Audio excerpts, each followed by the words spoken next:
Hi everyone, today we're going to be looking at GCSE AQA English Paper 1 for the English Literature exam, and today we're going to be looking at A Christmas Carol. Now, a lot of my students are studying A Christmas Carol, and one of them had a homework question which I thought was a really fascinating question that I just had to write it down and do a video on it, because it is looking into the idea of poverty in A Christmas Carol. And this is one of the things that Dickens really likes to talk about in, how do we view poverty? How do we react to poverty? What is our responsibilities as citizens, as human beings, towards those who live in poverty? And then this question I find particularly fascinating because it's going to be looking at what we believe to be convincing or realistic of poverty. How do we view it? And one of the really interesting things in A Christmas Carol is you see lots of different viewpoints to do with poverty, and that's, for example, Scrooge, of course, his views of poverty. We have the charity people coming around asking for donations. We have views of poverty of the Cratchit family, for example, of the laundry maid, of the undertaker, of other people living unlike Scrooge. So let's get straight to it. This is a question that could be a 20-30 mark question, so it's a really developed answer, and this is why I want to go through how do we go about understanding the question firstly, and then how do we go about brainstorming and thinking what to write, because sometimes when you're faced with a question that is this large, you can become a bit stunned, you get a bit freaked out, and you just go still. You don't know what to write or where even to start, so I'm going to show you that. So let's go straight over to the question. And I want you to make sure, actually, if you want to follow along while I'm doing this and do your own brainstorm, get your copy of A Christmas Carol, because I will be referring to that. I have a Wordsworth Classics Christmas Carol edition, which was published in first published in 2018, so it's a fairly recent edition. The reason I tell you it's a recent edition, the publication date, is because if you've got exactly the same publication dated book as I do, I can tell you a page number and then you can go straight to it. For those of you who are using a different edition, I'll tell you which stave it is and give you an idea of what happened before and after, so you can find anything that I'm referring to. Now, you may also, actually, before I start, you may want a notepad or, with a clean space. This is my notes from doing some research into A Christmas Carol. A notepad, I would actually suggest not on this size. This is A5. Get an A4 piece or an A3 so that you've got space to brainstorm, and you'll see what I mean. I also like doing it on plain paper because then you don't feel restricted by the lines, because I want you to write through lines. You'll need a biro or a pencil. You'll need some colour pens as well to help you. Right, so if you haven't got that, pause the video right here, go get your pens, paper and copy of A Christmas Carol, and then come back. So, now that you're back, let's have a look at the question. Now, whenever you're going to analyse a 20 or 30 mark question, any of those big ones, and actually any question that you have in an exam, any question you are given as coursework, any question you're given as homework, the first thing you need to do is read the question. Now, so let's start with this question. The characters of ignorance and want, even though they are only symbolic, present a far more convincing and realistic portrayal of poverty than the Cratchit family. To what extent do you agree? So, take a moment, have another look at the question. Just have a skim. Do it on the screen if you're just following along with the video, or if you are wanting to do it on paper while we're doing the video, pause the video right now, write out the question, have another look, have a think about what springs to mind. So now, I want you to identify key words and phrases in the question. I'm going to give you a couple moments and then we're going to do it together. But before I do, have a look at what key words and phrases you can see in the question. What I mean by key words and phrases are the words that help you understand the question.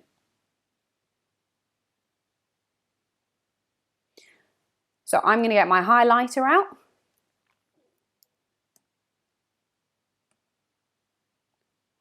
Now that you've had a little look, you can highlight it, you can underline it. And now I'm going to look at keywords and phrases. So the ones I would choose are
okay. So here we are. Here are my keywords and phrases. So now let's go through. We're going to look at each of these words individually. And I want you to come up with definitions of the words. I don't want you to think about the story as a whole. I don't want you to think about the question as a whole. Now we're going to go through these words in their definitions. Think about synonyms. So words that are similar, mean similar things, but are a different word. How would you explain the word in your own words? What does it mean? So I'm going to start with ignorance. So ignorance is ignoring or avoiding knowledge. In a way, ignorance is you're refusing to see.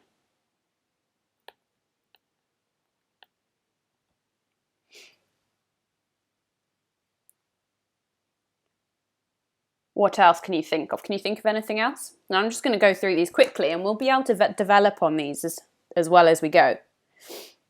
What about want? What synonyms can you think of? So want, for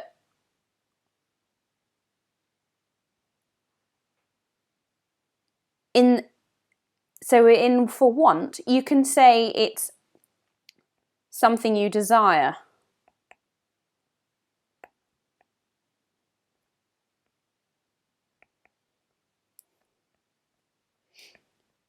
Need, perhaps. Let's put a question mark. And actually that's a good thing. If you've got questions for the question, write them down. Your questions for the question are what going to help you in your exploration of the topic as a whole. Those questions are good. So write them down. It also shows you what you don't know. So what else can we do? So want, something you desire, something you need. Maybe you're lacking something.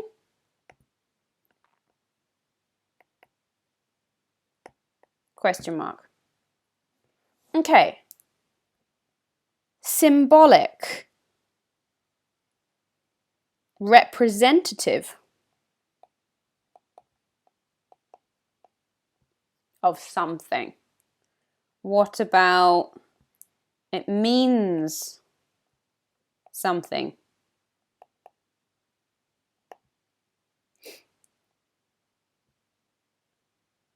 What else?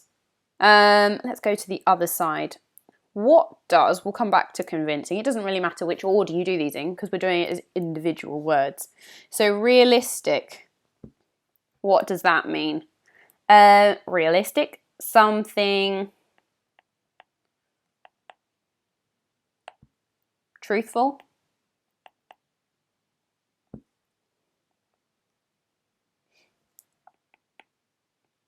In line with reality.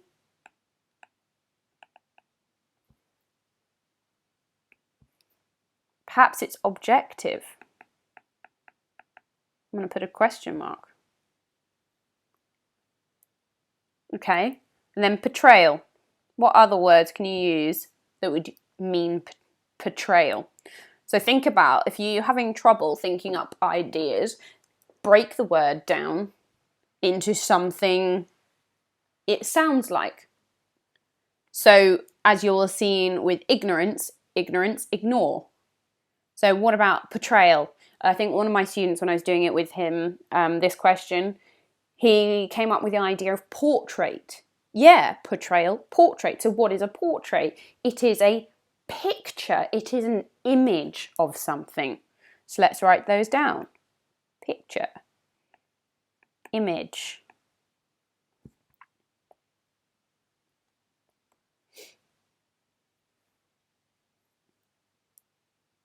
Now, let's look at convincing. And actually, I'm quite glad I've done this after. So, convincing. Persuasion. Oh, I spelled that badly.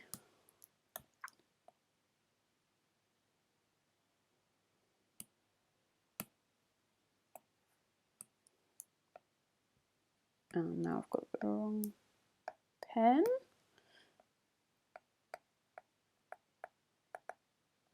Persuasion. Is it believable?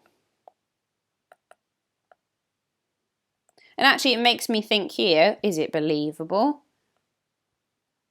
Is it realistic? Truthful? You could think trustworthy. It's all about, or at least for me, if something is convincing, it comes down to believable. Do you believe it and why? Okay, next. Let's go to the Cratchit family. The Cratchit family, that would be our phrase. And who are they?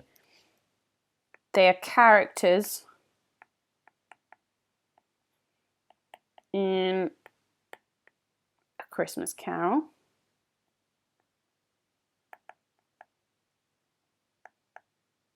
Who are they? We've got Bob, his wife, and 5 kids. One of whom is Tiny Tim.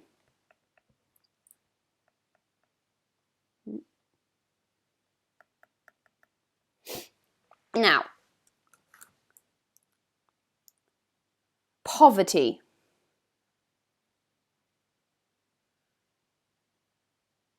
What does poverty mean?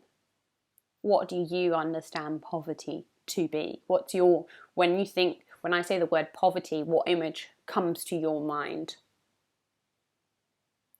So let's think. So need. Need or needy. Not a lot of money. Not a lot or no money. Poor. Sad.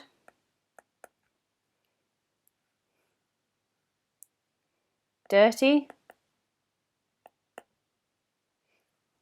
What else can you think of? Brainstorm any other ideas that you can think of. Now, just before we go on to the to what extent you would agree part, I'm going to go back to ignorance and want. Because although these are words that we can use in our everyday language, they are also characters in A Christmas Carol. So who are ignorance and want? And actually, if you need a little reminder, I'd go back to the book. Now, it was in The Ghost of Christmas Present. Let's find it in my book.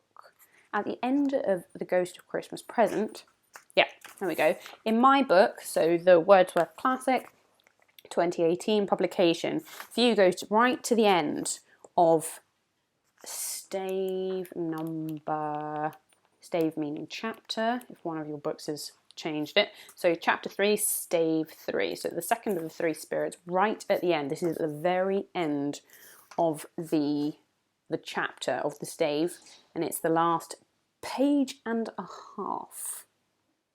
Let's see. Yes, exactly. So if you look here, we're starting about here.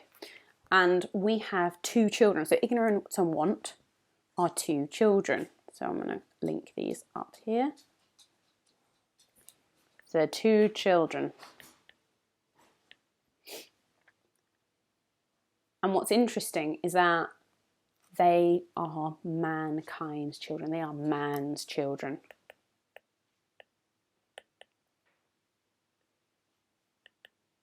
And this is what Dickens says. But they're also representative of poverty, as is stated in the question. They are symbolic. So let's maybe make a mention of that. And here's a nice place to pause, because we've done the first layer of understanding the question, the statement itself. So before we go on, we're going to have a quick look at to what extent do you agree, what that means, and then we'll go on to the next part, which is further understanding the question and how it links together. So let's have a quick look. So, to what extent? What does to what extent mean? So it means how much. Like, it's a scale. So if we go to you agree, so do you think the statement is correct or incorrect?